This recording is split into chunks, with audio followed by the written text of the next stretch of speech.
Hello students, I am Vincent Fernandez, your math teacher from Sarvajna Public School. Today we are going to understand the first type of central tendency. As we discussed earlier, the representative value when we collect data, when we organize the data and represent it in the form of a table, we can definitely find out an interpretation for the collected and organized data. So we can make a judgment on that. So for our better understanding, these are collected and organized, isn't it? So let us find out the first central tendency. So which is already mentioned as a mean, which is also called as arithmetic mean, also known as average.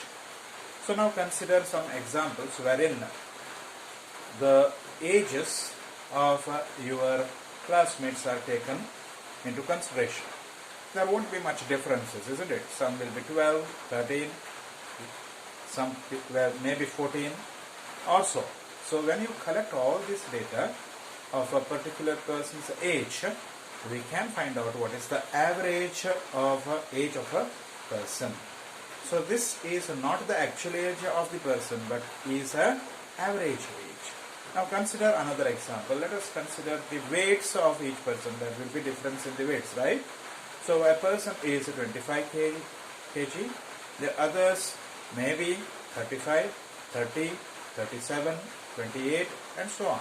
So when we add these up and divide by the number of observations, so supposing we had taken the the weights of 10 members.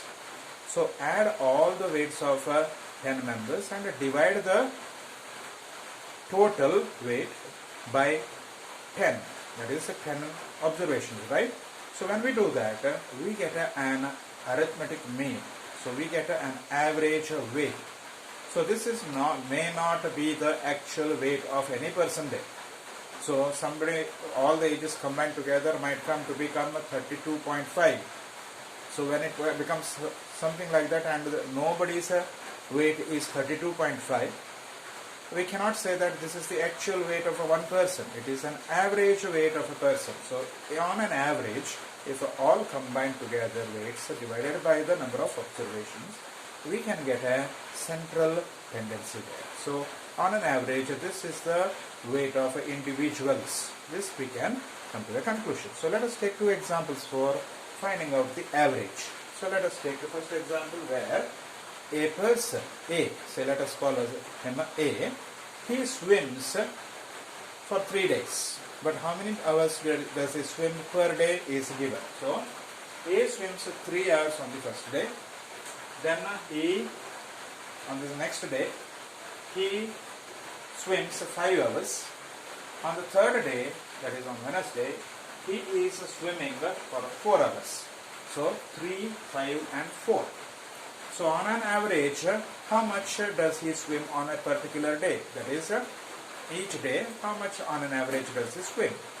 So it is not the actual hours he has swum on that particular day. But on an average, we can say that on the first day it was 3 hours, on the second day it was 5 hours, on the third day it was 4 hours. So we have 3 observations, correct? This is the data. So the number of observations is written below. So 3 is the number of observations. So when you add this scores, we call them, by the number of observations, we get what is called as an average. So this mean or arithmetic mean or average is equal to sum of all the observations divided by number of observations. So what do we get here?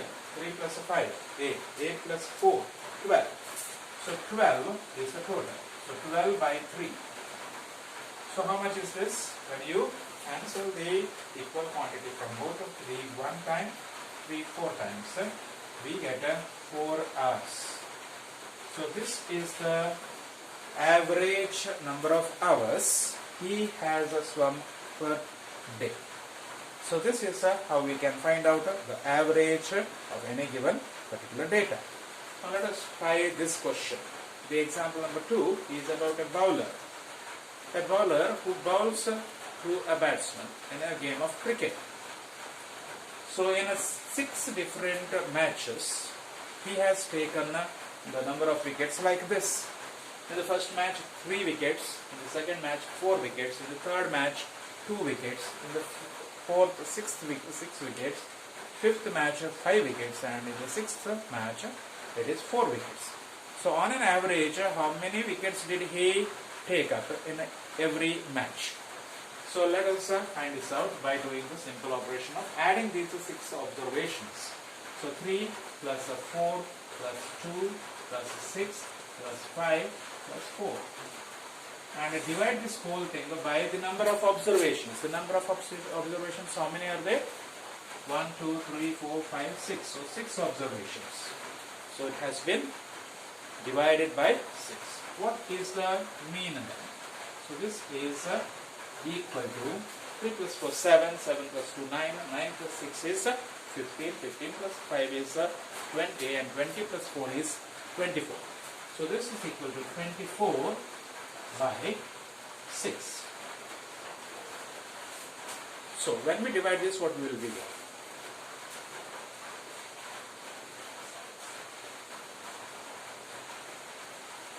So per match, on an average, he has secured or got 4 wickets. So this is how we find out what is the average score. Okay. So this is called as the first central tendency, which we can find out the middlemost part where it may be differing from the actual score, but it is the central score. Okay. So this is for today. Meet you again in the next class. Bye bye.